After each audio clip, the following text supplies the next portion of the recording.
10 years ago, the world lost Elie Wiesel, author, teacher, and one of the great moral voices of our time.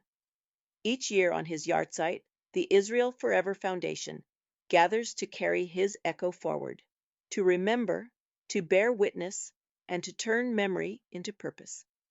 In this conversation, Dr. Elana Heideman, Wiesel's student for 12 years and the founder of the Israel Forever Foundation, is joined by David Weinberg of the Misgav Institute for National Security and Zionist Strategy to ask what his legacy demands of us now, how we confront hatred, defend Jewish life, and refuse the comfort of silence. Hello, and thank you so much for joining me. David Weinberg is here with us talking about the immense power of learning with, learning from, and carrying on the legacy of Elie Wiesel, our mentor, our master, our moral guide for decades, whose memory we come together each year to carry on to the future generations. So, David, thank you so much for joining me today. Thrilled to be with you, Elana. Great to have this opportunity. So it's a little unique to be able to encounter in the wide world of people who are active with defending the Jewish nation, with being involved in issues of national security, with carrying on lessons from the past and how we implement them to the future. Elie Wiesel represented one of the individuals who most prominently used his voice to do so.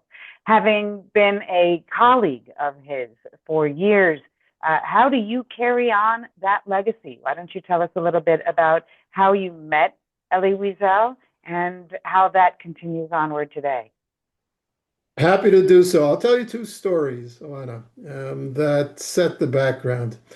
I spent many years at Bar-Ilan University outside Tel Aviv, here in Israel, over a decade of which as spokesman and public affairs chief of university. And in the late 1990s, one of the university's important donors, Ira and Ingeborg Rennert of New York, established a Center for Jerusalem Studies at the university and created an award, the Guardian of Zion Award. And they decided to give their very first award, the inaugural Guardian of Zion Award, to their good friend Elie Wiesel.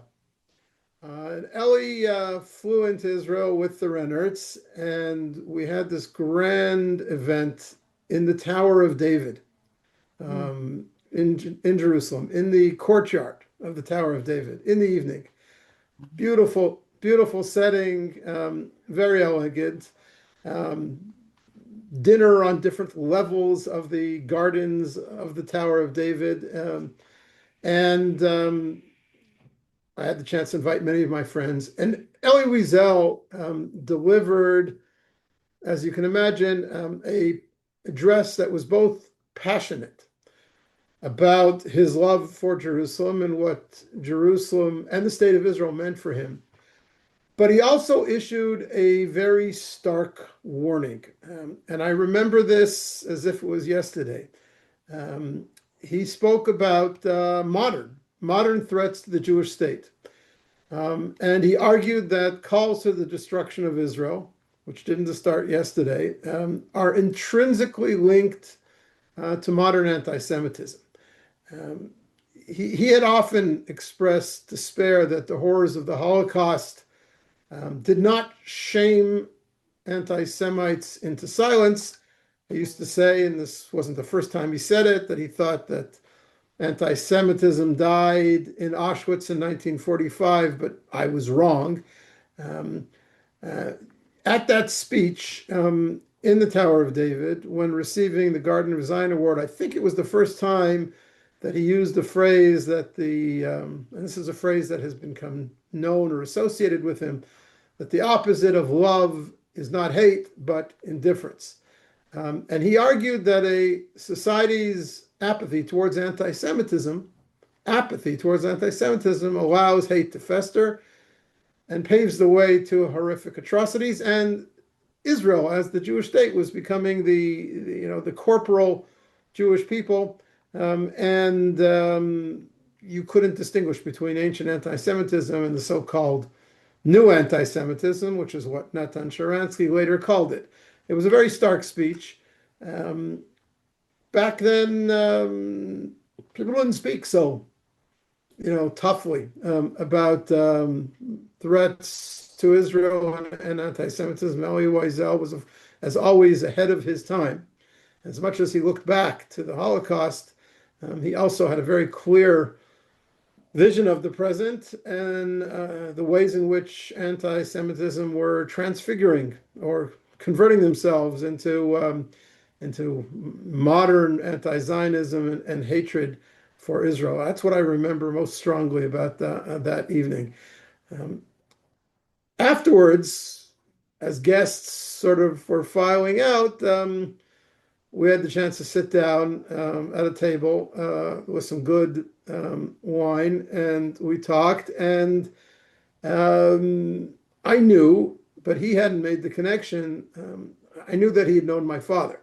And he hadn't made the connection to them. My father, Professor Henry Weinberg, was a professor of French literature, 19th century French literature, and a scholar of anti-Semitism in modern France, and in fact had written the most important book called The Myth of the Jew in France in the Modern Era, which skewered French intellectual circles and especially Le Monde, a highbrow, all-important French newspaper, for years of vicious anti-Semitism, only as anti-Zionism. Of course, Elie Wiesel was familiar with that work, and we had a long discussion about it. Every time we would subsequently meet, and my father later moved to Israel and joined Bar Ilan, we would have these three-way conversations. He always remembered family connections, and he was a mensch in that regard. I To will. know the family, not just the people behind, Yeah. not just our writings. I'll tell you that I actually, first of all, the stories are amazing, and thank you for sharing them. We're going to go back to that speech at Bar Ilan in a moment, but I will say that I too share the beauty of knowing his appreciation of family. He also has known my parents since they were young Zionist leaders, and so throughout our connection, my years later with him, there was always that love, and that we had attended a couple of events even together, all of us, and certainly that feeling was there. And it was something that made my relationship with him even deeper, but it made our ability to discuss the loss during the Holocaust in a way that we dissected together the experience of the transformation of the human condition. And why was it particular to Jews? What I called momentary survival, as the context that the Jewish human condition was altered so drastically. And part of what we discussed was how the disintegration of the family was a part of how that human condition shifted. And I think part of the reason he was so endearing to so many was because his love for family was a part of the human condition he carried on. And so I do, I really understand that. And I actually knew of the work then of your father, because it's very important to consider how many of the patterns that were witnessed over the last 30, 40, 50 years of anti-Semitism are now being reshaped yet again today in a world without Elie Wiesel. And Elie Wiesel's words echo primarily to those of us who have encountered him or learned of him, but in the younger generation, most have no idea. Who is this man? Why should he be remembered? How do you describe him? So I'd love to ask for you, how would you describe Elie Wiesel? How would you do it for somebody today who says, okay, but now there are so many survivors who've become famous, and we have survivors of this atrocity and that one. Why Elie Wiesel? What would you say? Short answer is perhaps because he was extraordinarily proud of his family heritage, of his Hasidic background and upbringing. And in this way, perhaps Elie Wiesel helped me understand my own father better, because that was true of my father as well. And when we were younger, my brothers and I, we weren't really into all this genealogy and yichus and family lineage and this Hasidic rabbi and that Hasidic rabbi, to which our family in Europe pre-war had been connected. It was very important to my father. We didn't connect to it.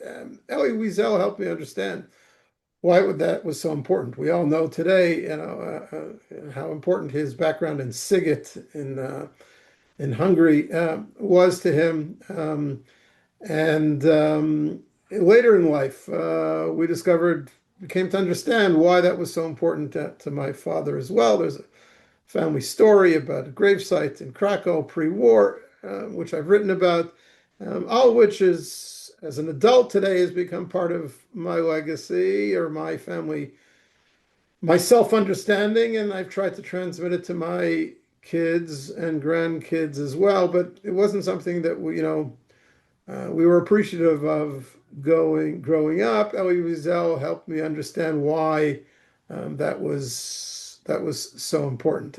Interesting that my grandfather, for whom I'm named, Moshe David Weinberg, died during the war of typhus in Uzbekistan, and my grandmother remarried. She remarried to a Hungarian scholar, a Hungarian rabbi who actually himself grew up in Sighet, and was connected to some of the great Torah giants of Hungary that Elie Wiesel. Wow. He did certainly write so many stories that left an imprint and shared so many insights that left an impression on us all, or those of us who had the blessing to meet him. I find that every encounter, and when I brought my own students to meet him on occasion, there is a life-changing aspect of having been in that situation with such an individual who, even with not as many conversations as you clearly have shared with him, had the ability to impress power on his companion at the time, on his conversation companion, whoever he was teaching, however he was espousing on his ideas, whoever was in the room felt like he was talking to you. And so it sounds to me that for you, even later on in life, you were able to see that he's still talking to you, even after his passing. Yeah, I was I think, most proud of him. This was maybe 7, 8 years after I met him at the Bar-Ilan University Award dinner. He confronted then U.S. President Ronald Reagan over Bitburg. Mm-hmm. I think it was in '85. Reagan planned to visit a cemetery in Bitburg, West Germany, which had graves of SS members. And Elie Wiesel publicly confronted Reagan on this. Didn't stop Reagan from going and speaking there anyway. But it was speaking what we today say truth to power. Because Wiesel understood that even if Reagan did not intend to do so, standing next to these SS graves in Bitburg involved some degree of whitewashing the crimes of the Nazis. And of course, Elie could not tolerate that, and he publicly confronted someone who was a friend of Israel and the Jewish people, because he felt that it was necessary to do so. And we need more of that audacity, of that very strong conviction today, in a world where anti-Semitism is so out and open, where the labeling of Israel as a war criminal and as a genocidal actor has become common, if not praiseworthy, in certain Exactly. extremist circles, and the Jewish community fumbles We worldwide. do again and Understand? again. And yet we have so many people who are speaking out, and there's rallies, and there's the parade of 100,000 people. But even with all of this activism, what do you think is the obstacle to it making a difference? Why are we not able to achieve the type of change that Elie Wiesel was able to achieve with a speech or a presentation or a direct letter to a newspaper where he did call out all of those who were denying Jewish human rights? Why are we not seeing almost any impact from the immense amount of activism that we're witnessing take place? So there's lots of possible answers to your question, none of which are sufficient. But I want to draw a distinction between activism and intellectual struggle. Elie Wiesel's strength was in the intellectual world.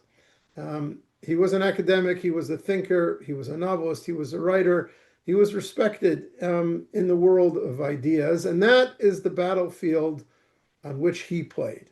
Elie Wiesel didn't organize rallies, although he spoke at them, and he probably wouldn't have been able to give us a good answer today about how the Jewish community should reorganize itself in order to fight all the current modern manifestations of anti-Israel and anti-Semitism. He left that to others, but he was and undisputably an important thinker, and he used his status as an intellectual to fight what he saw as dangerous trends in academia among the intelligentsia, or the so-called intellectual circles of the West, both in Europe and in the Americas. That's what I meant when I said that we need more Elie Wiesels, because sorely lacking in today's world of ideas, particularly in Western academia, are people willing to speak out. In fact, we all know that universities have, to a great extent, become bastions of vicious anti-Jewish and anti-Israel activity, and those Jewish intellectuals who are at these institutions are often on the wrong side of the barricades today. So we need more Elie Wiesels. That is a playing field. That is an arena, an intellectual arena, which is sorely lacking in intellectual leadership today. That's where we need more Elie Wiesels. I call all of us, those of us who have been impressed in our lives by him, I call us Wieselian thinkers, because I believe that the Wieselian approach is an answer to facing some of the obstacles we face. What do I consider Wieselian is the fact that he was able to stand with integrity without politics. He always ensured that his proud identity, as you mentioned, that he was unwilling to de-Judaize, even if he understood the universalistic goals, Holocaust memory, fighting anti-Semitism, racism, and human rights in general. He took his purpose very broad, but at his core, he never left that integrity of being a Jew. Do you feel that today part of the obstacles that we're facing are the wavering identities of the Jews in the diaspora, the leadership that, unfortunately, as you said, is on the wrong side of right? And I don't mean right, left, I mean correct, in terms of the existential battle that we are fighting, and not even we are not even in the depths of it, I believe. We're only at the beginning. But why do you think it's so easy for some of these so-called Jewish leaders to shirk their responsibility to be more Wieselian? They come from that generation. They know that there is a real struggle, a real fight we're fighting, but they're so busy, I don't know, fighting their Bibi hate or whatever it might, the demonization of settlers, and everything has become even an excuse for October 7th, and they've learned no lesson. So I questioned you back. Do you think this has something to do with the particularity of his Jewish identity and how he was able to make sure that his principles and morals were not compromised. Elie Wiesel was a towering intellectual giant with a firmly rooted identity, as we discussed earlier, and he had the guts or the courage of his convictions. Remember, when he called out Reagan over Bitburg, he was standing next to President Reagan in the White House as Reagan was conferring upon him the Congressional Gold Medal and signing a Jewish Heritage Week proclamation. It takes guts in such a circumstance to throw something back in the face of the U.S. president, and it's that type of courage we need today. The fact is that the raging mobs, whether they be literally mobs in the streets accosting Jews, or the intellectual mobs on campus, have struck fear into Jews everywhere in the world. It's not easy to stand out and to stand up for Israel, whether it be in a departmental meeting on campus in the Faculty of Arts and Science, or in your labor union, or in Parliament, never mind, on the streets of downtown London or Toronto. And it requires Jews with real conviction and courage to stand up, and not everybody has the backing. Elie was already at this point had independent status as a prominent figure. He wasn't dependent for an academic career on a tenure track at a university, and he had a platform which gave him the ability to act. So he had unique platforms and unique status. But 3 years after October 7th, and as the shock of both October 7th and everything that happened afterwards in some way passes us, to reorganize, remobilize, and speak out with courage and conviction for Israel, and to do so without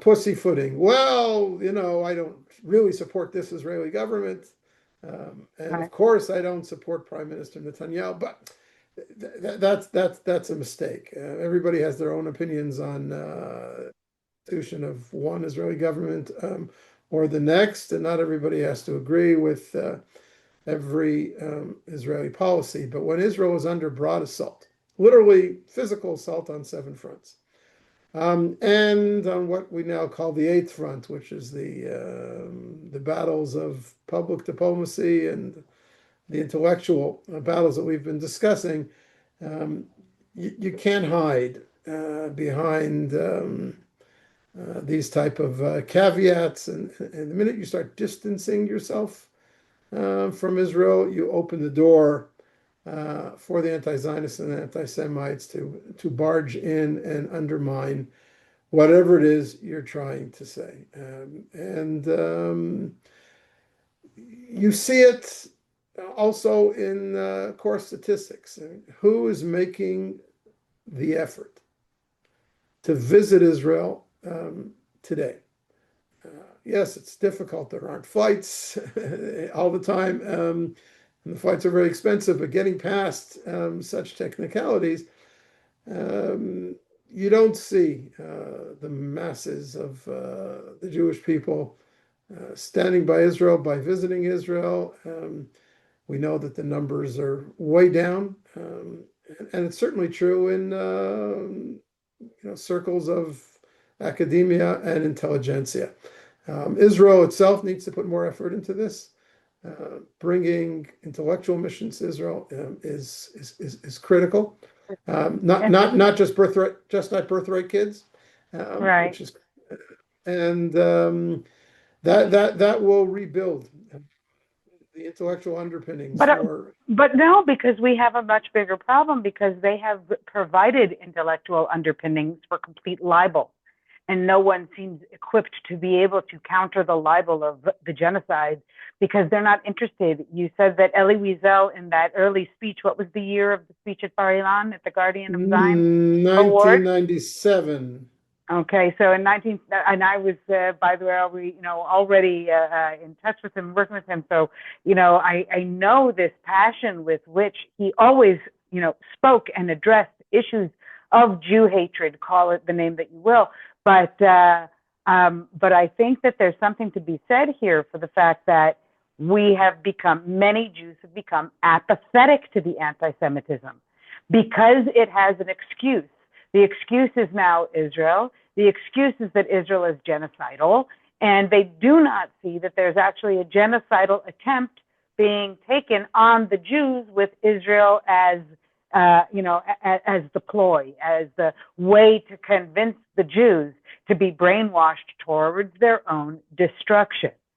So we say that we need more leadership, we need more Wiesels, but why is it so difficult then for young people and old, because in the academia, we can't rely only on the young people who are indeed brainwashed by the genocide lie. Why is it that we cannot hear their voices? And I know that you, as the director of the Misgav Institute for National Security, at this point, why is it that we have to kind of beg people to raise their voice when it seems like a natural? Their eyes should be open. Why has apathy and indifference become so prominent amongst the Jews, in your opinion? And by the way, Jews and Israelis, because the two are not necessarily speaking the same language. I'm sure you have to deal with not only national security, but also how that relates to the diasporic reality and the people that Israel claims to represent. You mentioned Israel's doing it wrong. I'm a big believer that it's the diaspora that's doing it wrong. But why do you think it's so hard? What would be your recommendation to reaching more potential Wiesels, more people who can stand on the line of truth with integrity? Okay, I'll suggest something that is somewhat counterintuitive and is not usually associated with Elie Wiesel, and nevertheless, he believes in this strongly, at least as far as I knew him. Most people think of Elie Wiesel as a symbol of really the Jewish survivor, the survivor of the Holocaust as a moral voice that emerged from the Holocaust, which of course is true.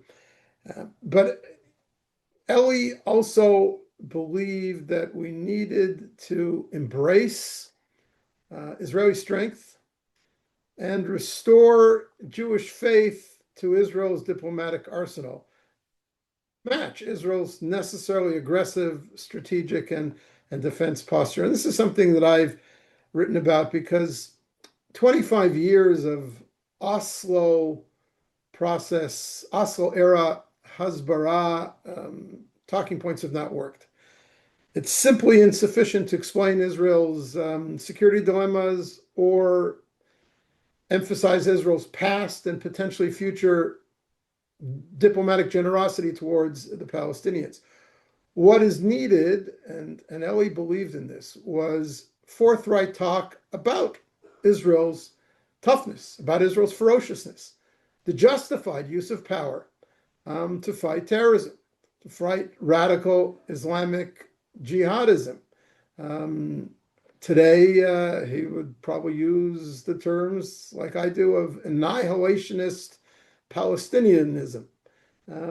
He believed in a narrative that proclaims incontrovertible indigenous Jewish rights in Israel, which speaks of Israel as a grand reunion of faith, people, and land. And we need to respect these messages and reinforce these messages, even if people don't, as a result, impute to Israel spectacular charity. Meaning, again, we can't hide behind Israel's strength.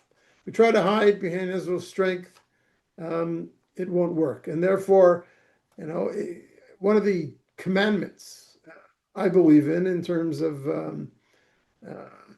modern day public diplomacy is that to remember that our enemies pounce when we're weak. And Jews everywhere are despised and are vulnerable when Israel is weak. Jews are grudgingly respected and relatively safe only when Israel is strong. In other words, the safety and security of Jews around the world depends on Israel winning, on regaining its strength, its self-confidence, its deterrent power. And that in turn re-empowers diaspora Jews, I believe, to defend Israel and themselves. That's messaging that Elie would have been today, I believe, not only comfortable with, but a key advocate of. We can't hide behind, but we have to embrace Israeli strength. We have to learn to articulate why Israel is a strong and forceful actor in the Middle East. Be proud of that. And as I said, that will bring us both Israel respect as well as rebuilding our own self-respect. I think that is so important and so true. The self-respect issue being so essential, because if you look at those, you used to be able to say that those who were anti-Zionist, they were self-hating Jews. But now we have a whole cadre, a whole society in the United States especially, of people who consider themselves to be very proud Jews, and many are the children of, conservative rabbis and reform and whatever movement they might be in. And they see themselves with some sort of a proud Jewish identity, but they're using that Jewish identity for the sake of the other, because they do not retain self-respect as a Jew. We almost need a new language. It's not a self-hating Jew. There is an element of that integrity that's missing, though, in how they relate to the destiny that we are living as a nation. It's quick for them to pull out Israel from Torah readings and from Sidurim. It makes no sense to any of us, but they seem to think that they can skirt around the reality of Israel and still stay Jews. But we see that that's an impossibility. We need them, and we need our educators. We need, more importantly, parents to feel more invested in making sure that our children feel that self-respect as a Jew. How do you think, and you said yourself that you come from a line of rabbis, and this happens in many families. So, there are those of us who come from leaders and rabbis and intellectuals, and yet we veer off the derech. Not everybody comes back to it. And sometimes people use that experience to really be anti-Israel, anti-Zionist. They joined those enemies even more so because of resentment over, well, I was lied to on birthright. I was brainwashed in my Jewish day school. So we're in a real identity conflict for Jews today. Is that something that you think we can solve? You mentioned, I believe carrying Elie's echo is a way to do it. How do you think that we can impress this upon the youth and the next generation? Because now is the time for us to make a change. I think it's all connected to Israel.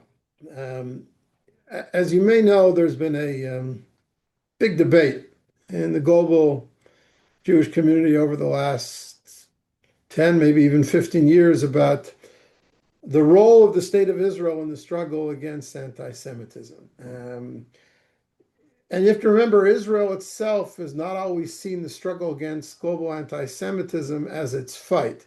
In fact, for the first 25 years of Israel's existence, the unspoken attitude in Jerusalem was that if Jews had a problem, Jews abroad had a problem with anti-Semites, they could always immigrate to Israel. Israel was immersed in the business of defending and building the Jewish state, and Israeli leaders had really no time for the troubles of the diaspora. Now, those attitudes began to change after the Yom Kippur War, after the infamous Zionism is racism resolution at the UN in 1975, after the the synagogue bombing in Paris in 1980 and other terrorist attacks, and especially after the notorious Durban Conference, the World Conference Against Racism, in 2001. And my mentor in these matters, Natan Sharansky, took the leadership of this issue when he became the Minister for Jerusalem and Diaspora Affairs. I was his senior aide when he founded something called the Global Forum Against Antisemitism and sought to corral world Jewish leaders into a coordinating forum for the common or joint fight against anti-Semitism. As I said, that at the time, there were quite a few leaders of major American Jewish and other international Jewish organizations who didn't see Sharansky's leadership as necessarily a good thing. They didn't want to have Israel, involved in their fight against anti-Semitism. Now, we all know that that's a mistake. You cannot distinguish anymore between the old anti-Semitism and the so-called new anti-Semitism, which is genocidal towards Israel. Sharansky famously introduced a benchmark, the 3D benchmark for distinguishing legitimate criticism from Israel from anti-Semitism, which was later codified into the IRA definition, the International Holocaust Remembrance Alliance, working definition of anti-Semitism.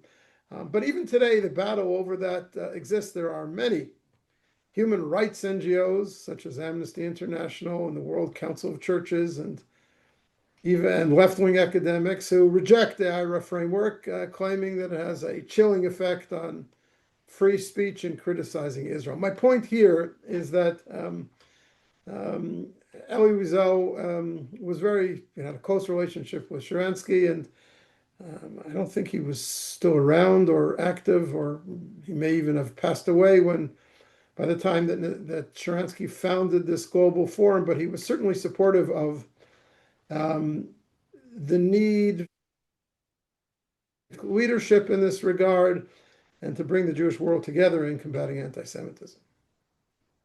I remember the very first Global Forum, and I had the honor of being a delegate for each year. Now they're doing the same thing, but in a different name.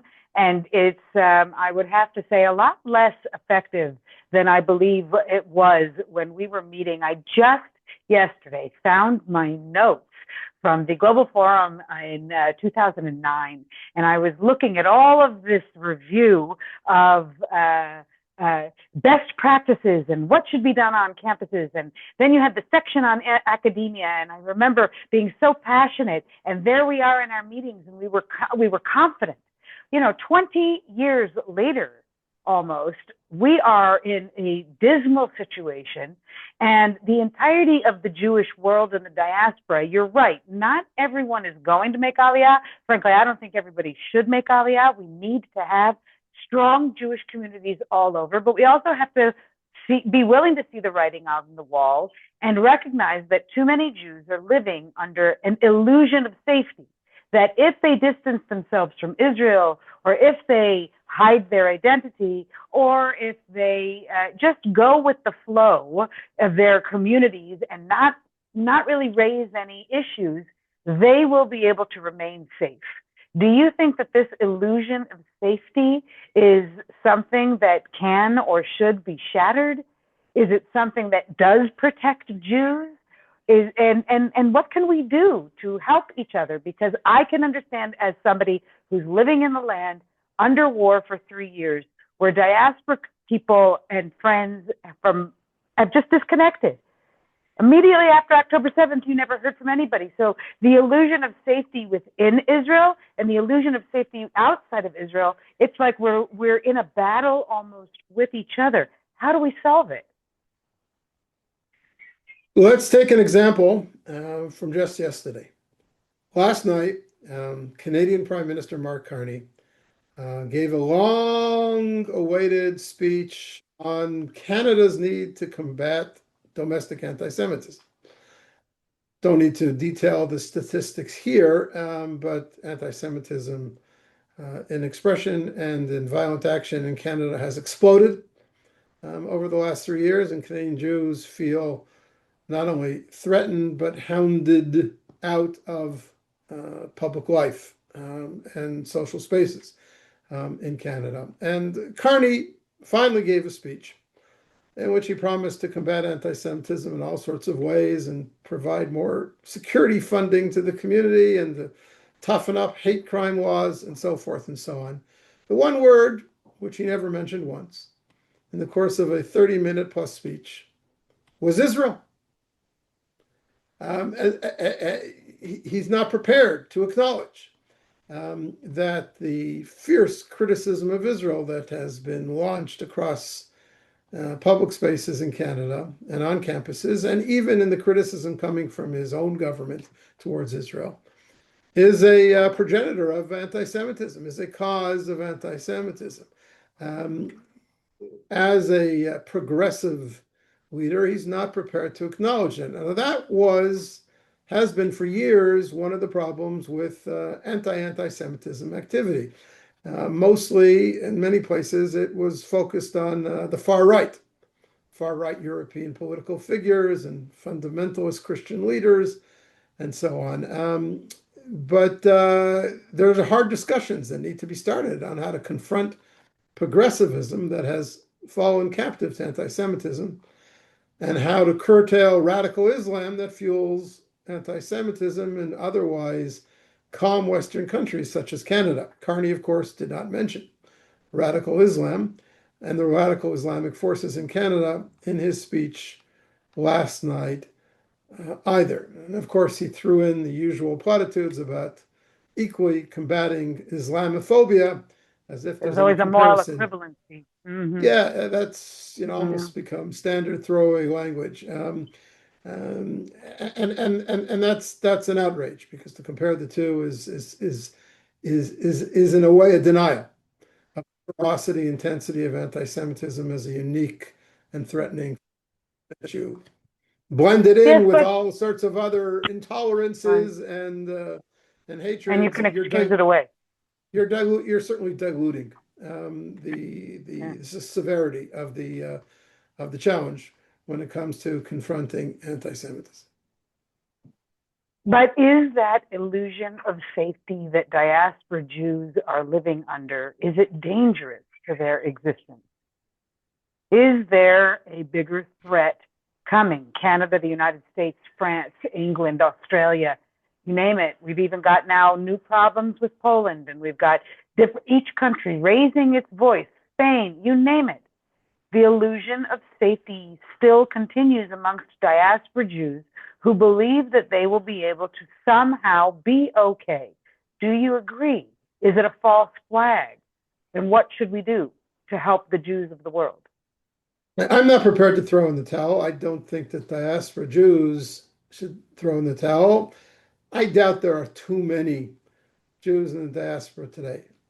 Certainly Jews that are aware of their Jewish identity and for whom it's an important part of their lives, that are under any illusions at this point that everything is peachy keen. Jews who are Jewishly aware or involved with Israel in any way, on any part of the social and religious spectrum, clearly are aware that there is a threat, not only to themselves and their community institutions, but to the character of the societies that they're living in. And this was something that Elie Wiesel always would emphasize, that anti-Semitism was first and foremost an illness of the non-Jewish world and a threat to Western society and broader societies, not just the Jews. It's Jews are the canary in the coal mine, as often is said, and he understood that this was an illness that represented deep malaise in Western society. So the Jews can still organize. Jews who have the education and the deep well springs of identity can fight back, and I'm not prepared to throw Canada England, France, or the United States down the well and say all is gone, all is lost. The diaspora Jewish communities there are living their last years, and everybody has to flee to Israel. I would be happy to see massive wave of immigration to Israel in order to strengthen this country for all the right reasons. Israel needs and wants immigration. This is the greatest and most creative place to be a Jew in today's world, and hopefully more Jews will join us here in Israel and in building this country and strengthening this country. And as I said earlier, the stronger Israel is, the stronger diaspora Jews will be as well. And that will certainly shatter any illusion of fear, which is dominating so many people right now. And it can increase our hope for a long safety, a security for the Jewish people in the land and outside of it. I really think that that's so true. The more people identify, and as Elie said, I can be a Jew living outside of Israel, but I cannot be a Jew living without Israel. And I think that that's something that if we can encourage more people to understand, and that this is a voice of a leader whose identity carried between all factions of Jewish life, religious and non, educated and non, I think that's what we need more to do. We at Israel Forever, which is the organization that I built out of my work with Elie Wiesel, you should know, after I completed my doctoral studies with him, we wanted to transform everything that I had inherited in my 12 years of learning and my lifetime of learning about Jewish history and Jewish identity. How do we take it out of history and put it into today? What do we do for the sake of the tomorrow? And so we at Israel Forever are always trying to do everything we can. And I personally continue to do everything possible every day and certainly every year on his memorial to carry Elie's echo. And so, David, I really am appreciative of you joining me and carrying that echo too. You shared so many little details that we have as kernels of wisdom to carry onward. And I think that Elie is with us and he is proud that we've come together and had the chance to have this talk. I salute you, Elana, for your work, everything you just described, and may you have the strength to continue doing this for many years to come. And I thank you for this opportunity to share my reflections and the way in which I knew Elie Wiesel and the way in which he gives me moral clarity and direction going forward.